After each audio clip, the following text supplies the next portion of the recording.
ఒక కానిస్టేబుల్ నారా లోకేష్ కదలివ్వల అది 18 నెలల క్రితం.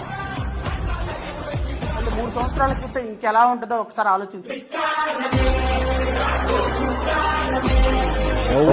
వదిలిపెట్టేది ఉండదు.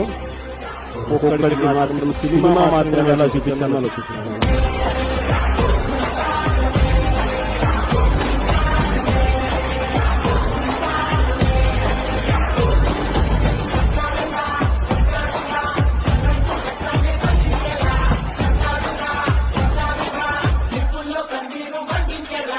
రోజు మాట్లాడే వాళ్ళని తేడున్నారు. 5 సంవత్సరాల క్రితం JAGAN అనే పదవి పేరు వినపడితేనే ఎక్కడోళ్ళు అక్కడ సర్దుకునేటువంటి పరిస్థితుల్లో